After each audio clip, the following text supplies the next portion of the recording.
السلام عليكم ورحمة الله وبركاته.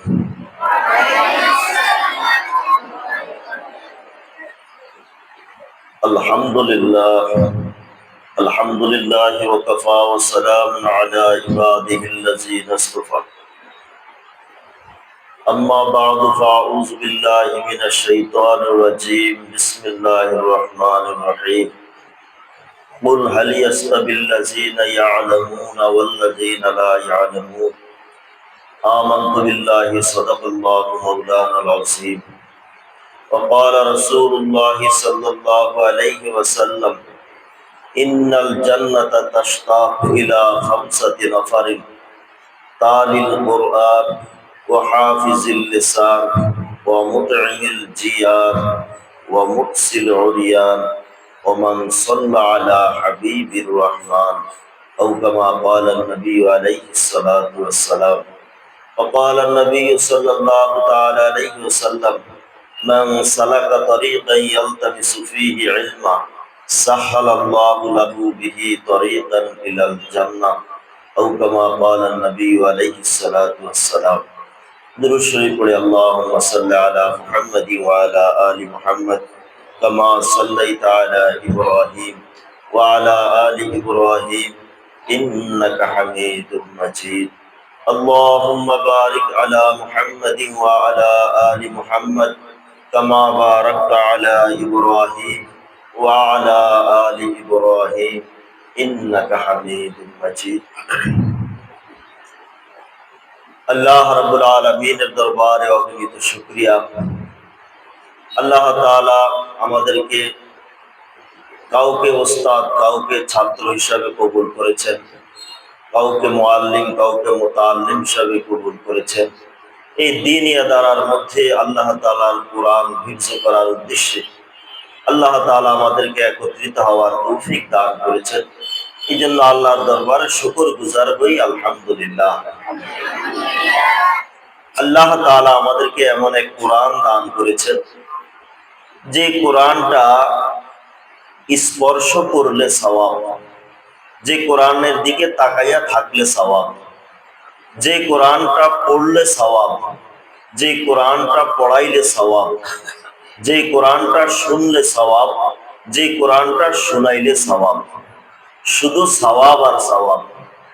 পৃথিবীতে আর এমন কোন গ্রন্থ নাই যে গ্রন্থটা দেখলেই সওয়াব, পড়লে সওয়াব, পড়াইলে সওয়াব, শুনলে সওয়াব, শুনাইলে সওয়াব, শিখলে সওয়াব, শিখাইলে সওয়াব, তাকাইয়া থাকলে সওয়াব। এরকম কোন গ্রন্থ পৃথিবীতে আর নাই।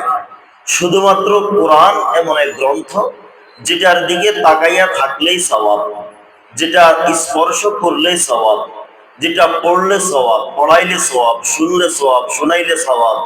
শুধু সওয়াব আর সওয়াব, শিখলে সওয়াব, শিখাইলে সওয়াব।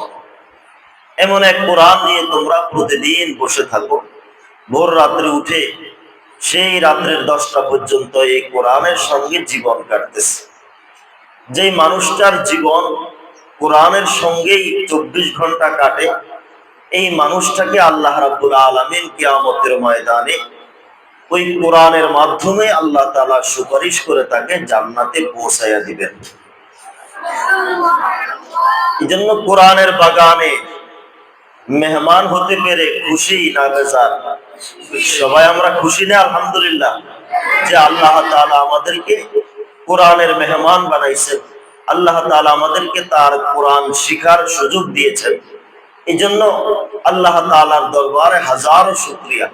তোমাদের মতো কত সমবয়সী, কত সহপাঠী, বন্ধু বান্ধব রাস্তাঘাটে, দোকানে পাটে, এখানে সেখানে ঘুরে ঘুরে, কেউ গ্যারেজের মধ্যে কাজ করে, কেউ চায়ের দোকানের মধ্যে মিসিয়ারি করে, কিন্তু আল্লাহ তাআলা তোমাকে এমন এক বরকতময় মজলিসের মধ্যে, এমন এক জায়গা আল্লাহ তাআলা কবুল করেছেন। আল্লাহ তাআলার কোরআন হিফজ করার জন্য আল্লাহ তাআলা তোমার সিনাকে আল্লাহ তাআলা নির্বাচন করেছেন।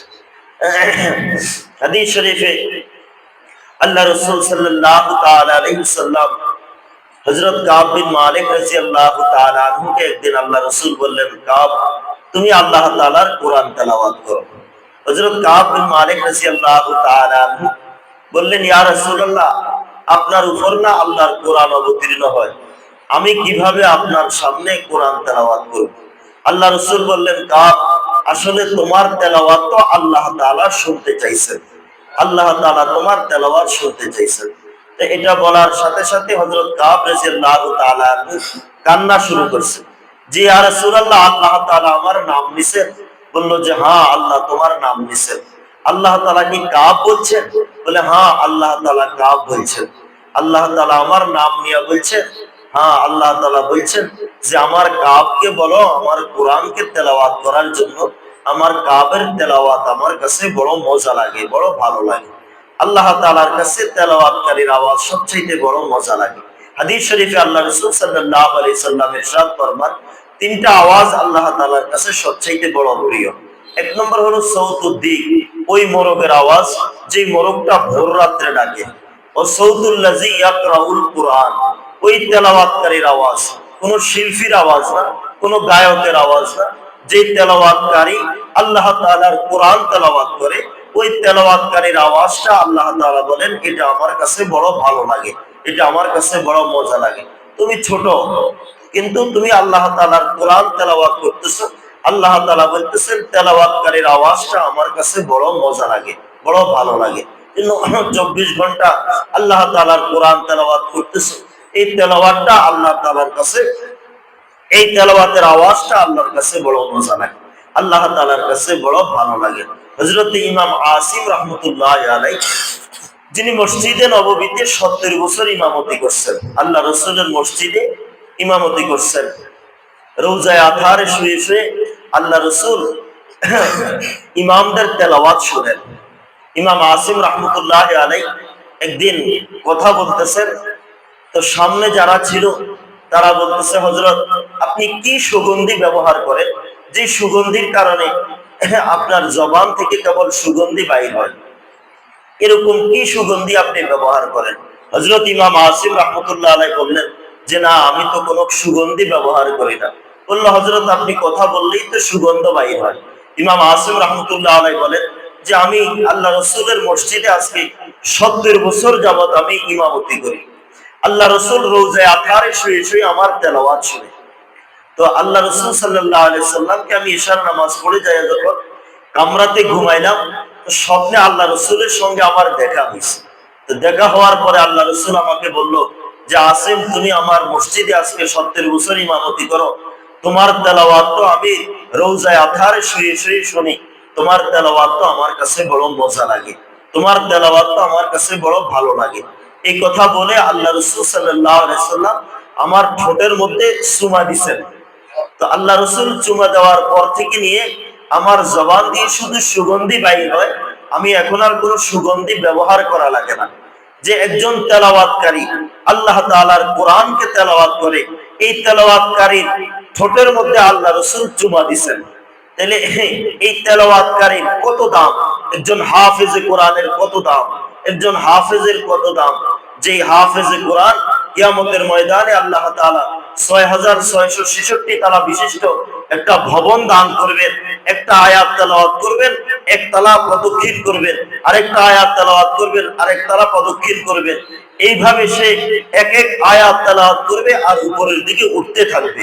আল্লাহ রাব্বুল আলামিন একজন হাফেজ কোরআনকে আল্লাহ তাআলা কি পরিমাণ সম্মান দান করেছেন, যে একজন হাফেজ কোরআন যাদের জাহান্নাম ওয়াজিব হয়ে গেছে, যে এরকম 10 জনকে সে আল্লাহর জান্নাতে নিয়ে যাবে, আল্লাহ তাআলার কাছে সুপারিশ করে, আল্লাহ তাআলার কাছে সুপারিশ করে আল্লাহর জান্নাতে নিয়ে যাবে। জন্য একজন হাফেজে কোরআনের আল্লাহ তাআলার কাছে এত দাম, এত দাম, এত দাম, এত দাম। ব্রিটিশরা যখন, ইংরেজরা সারা দুনিয়ার সব কোরআন সংগ্রহ করা শুরু করছে, যে পৃথিবীতে আর কোরআন রাখবে না, আর কোরআন রাখবে না, পর্যটক পাঠাইছে। তো পর্যটকরা আইসা সারা দেশের যত ছাপাখানা আছে সব ছাপাখানার কোরআন সব নিয়ে যাইতেছে।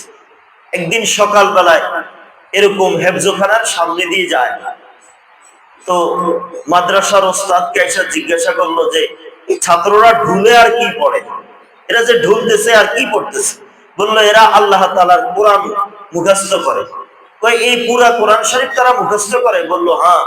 পুরা কোরআন শরীফ মুখস্থ করে। বললো, ওস্তাদকে বললো যে আপনি একজন ছাত্রকে ডাক দিয়ে বলেন তারা যেন একটু তেলাওয়াত করি শোনায় আমাদেরকে। তো কোরআন শরীফ বন্ধ, ছাত্রকে বললো তেলাওয়াত করার জন্য। একটা ক্যাসেট ছাড়লে যেরকম ভাবে অনর্গল ক্যাসেট চলতে থাকে, একজন হাফেজ কোরআনকে ডেকে আনলেন। এই হাফেজ কোরআন আল্লাহ তাআলার কোরআন অনর্গল পড়া শুরু করছে, তেলাওয়াত শুরু করছে, তেলাওয়াত করতেছে, তেলাওয়াত করতেছে। তো ইংরেজের এই পর্যটকটা শোনার পরে, তেলাওয়াত শোনার পরে আর ওখানে কিছু না বলে চলে গেলেন। যায়া ওই ব্রিটিশের শাসককে বললেন যে আপনি যেই মিশন নিয়ে নামছেন, আপনার এই মিশন কোনো কাজ হবে না। বলল কেন? সারা দেশের সারা দুনিয়ার সব কোরআন শরীফ যদি আমরা একত্রিত করে জ্বালাইয়া দেই, তাহলে তো আর কোরআন পড়তে পারবে না, আর কোরআনের চর্চা থাকবে না। বলল আপনি সারা দুনিয়ার ছাপাখানার সব কোরআন যদি আনি জ্বালাইয়া ফেলেন, কিন্তু হাজার হাজার ছোট ছোট বাচ্চাদের সিনার মধ্যে যে কোরআন সংরক্ষিত আছে, এটা আপনি জ্বালাইবেন কিভাবে? এটা তো জ্বালানো সম্ভব হবে না। বললো কিভাবে বুঝলাম? না, আমি দেখে আসছি আমরা যে ছোট্ট ছোট্ট বাচ্চারা মাদ্রাসার মধ্যে, মক্তবের মধ্যে তারা আল্লাহ তাআলার কোরআন মুখস্থ করতেছে। এই 30 পারা কোরআন তাদের সিনার মধ্যে বসাইতেছে। আমরা নিজের কানে শুনে আসছি, ছোট ছোট বাচ্চারা কোরআন মুখস্থ শুনাইতেছে। তাদের সিনার মধ্যে যে কোরআন সংরক্ষিত আছে, এই কোরআন তো কোনোদিন আপনি জ্বালাইতে পারবেন না। এই জন্য কিয়ামত পর্যন্ত আল্লাহ তাআলার কোরআনকে কেউ মিটাইতে পারবে না, মিটাইতে পারবে না। আজকে সারা দুনিয়ার মধ্যে লক্ষ লক্ষ লক্ষ লক্ষ হাফেজে কোরআন, সারা দুনিয়ার মধ্যে লক্ষ লক্ষ হাফেজে কোরআন। আল্লাহ তাআলার কোরআনকে আল্লাহ তাআলা কিয়ামত পর্যন্ত এইভাবে হেফাজত করবেন, এইভাবে হেফাজত করবেন। এই ছোট্ট ছোট্ট তালেবে ইলমদের সিনার মাধ্যমে আল্লাহ তাআলা কোরআনকে হেফাজত করবেন। একটা সময় আমাদের দেশে এত হেফজখানা ছিল না, এত মানের হেফজখানা ছিল না। আলহামদুলিল্লাহ এখন সারা দেশের মধ্যে প্রত্যেক পাড়ায় পাড়ায়, মহল্লায় মহল্লায় এখন মাদ্রাসা হয়ে গেছে, হেফজখানা হয়ে গেছে, আন্তর্জাতিক মানের হেফজখানা হয়ে গেছে। এই সমস্ত মাদ্রাসা থেকে আলহামদুলিল্লাহ বহু হাফেজ তৈরি হয়েছে। ইতিপূর্বে এই প্রতিষ্ঠান থেকে বহু ছাত্র আলহামদুলিল্লাহ হাফেজ হয়ে বের হয়েছে। বিশেষ করে অত্যন্ত মহব্বতের মানুষ, বন্ধুবর হযরত মাওলানা হাফেজ সাইফুল ইসলাম হাফিজাউল্লাহ, হযরতের মেহনতে মাওলানা নিয়ামতুল্লাহ সাহেব, হযরতদের নিরলস পরিশ্রমের দ্বারা আলহামদুলিল্লাহ এই প্রতিষ্ঠান দিন দিন বা দিন তারাক্কি হচ্ছে। সারা দেশের মধ্যে এটার সুনাম সুখ্যাতি ছড়াইয়া পড়তেছে। এখান থেকে বহু হাফেজ তৈরি হচ্ছে, বহু হাফেজ তৈরি হচ্ছে। অনেক সময় আমার সঙ্গে দেখা হয়। আমি এই মসজিদে এক সময় জুমার খতিব ছিলাম। এবারও উজানি মাদ্রাসায় ইসলাহি জোড়ের সময় ছাত্রের সঙ্গে দেখা হয়েছে। আমি চিনি না, আইসা দেখা করে বলল যে হুজুর আমি এই বাংলাদেশ নুরানি মাদ্রাসার ছাত্র। তো আমারা কেমনি ছিল, বললো যে হুজুর আপনি এখানে জুমা পড়াইতেন, তখন আমরা এখানে জুমা পড়তে চাইতাম, আপনাকে চিনতাম। এরকম বহু ছাত্র বিভিন্ন জায়গায় ছড়াইয়া ছিটাইয়া আছে। এই মাদ্রাসারই ফসল, এই মাদ্রাসারই ফসল। আল্লাহ তাআলা এই মাদ্রাসাকে দিন বা দিন তারাক্কি দান ফরমান। আল্লাহ রাব্বুল আলামিন এই প্রতিষ্ঠানকে আল্লাহ তাআলা যেন সারা দেশের মধ্যে একটা প্রসিদ্ধ প্রতিষ্ঠান হিসাবে যেন কবুল করেন। আল্লাহ তাআলা মাদ্রাসার উস্তাদ আসাতিজা কেরাম যারা আছে তাদেরকেও আল্লাহ তাআলা কবুল ফরমান। মাদ্রাসার যারা পরিচালনার দায়িত্বে আছেন আল্লাহ তাআলা তাদেরকেও সেহত ও আফিয়ত দান করেন, ইখলাস ও হিম্মত দান করেন। আর তালেব ইলম ভাইরা তোমরা যারা আছো, আল্লাহ তাআলা যেন ইনহিমাকের সাথে আল্লাহ তাআলার কোরআন হিফজ করার তৌফিক দান করে। আল্লাহ তাআলা যেন কুওয়াতে হাফেজা বাড়ায়া দেয়। আজকেও প্রায় 19 জন ছাত্রকে হিফজের সবক দেওয়া হবে কোরআন শরীফে। 19 জন ছাত্রকে হিফজের সবক দেওয়া হবে ইনশাআল্লাহ। এরপরে নাজরার সবক দেওয়া হচ্ছে। আলহামদুলিল্লাহ এইভাবে প্রতি বছর বহু ছাত্ররা এখান থেকে হাফেজ হয়ে বের হচ্ছে। আলহামদুলিল্লাহ সঠিক মেহনত এখানে হইতেছে আমার জানা মতে। কিন্তু তোমরা মাদ্রাসার উস্তাদরা যেইভাবে তোমাদেরকে নিগরানি করেন, যেইভাবে দিক নির্দেশনা দেন, এইভাবেই ইনশাআল্লাহ থাকবো, মেহনত করবো তো ইনশাআল্লাহ। ইনশাআল্লাহ মাদ্রাসার কানুন মতো নিয়ম মতো সবাই চলার চেষ্টা করবা। সুন্নতের উপর চলা, নিজের জীবনকে গঠন করা। আল্লাহ রাসূল সাল্লাল্লাহু আলাইহি সাল্লাম যেইভাবে আমাদেরকে চলতে বলেছেন, সুন্নতওয়ালা জিন্দেগি গঠন করা, তাকবীরে উলার সহিত নামাজ আদায় করা, মেসওয়াকের আমল করা, দস্তরখানের আমল করা, এই আমলগুলি যদি আমরা মাদ্রাসায় থেকে করতে না পারি, তাহলে আমরা কোথায় গেলে করব? যে মাদ্রাসায় থেকে আমার তাকবীর উলা ছুটে যাবে, এটা মাদ্রাসার মধ্যে থাকার পরেও যদি আমার তাকবীর উলা ছুটে যায়, তাহলে মনে করতে হবে আমি একজন দুর্ভাগা, আমি একজন দুর্ভাগা তালেবে ইলম। এই জন্য সব সময় আমরা তাকবীর উলার সহিত নামাজ আদায় করব আর আল্লাহ তাআলার কাছে দোয়া করব যে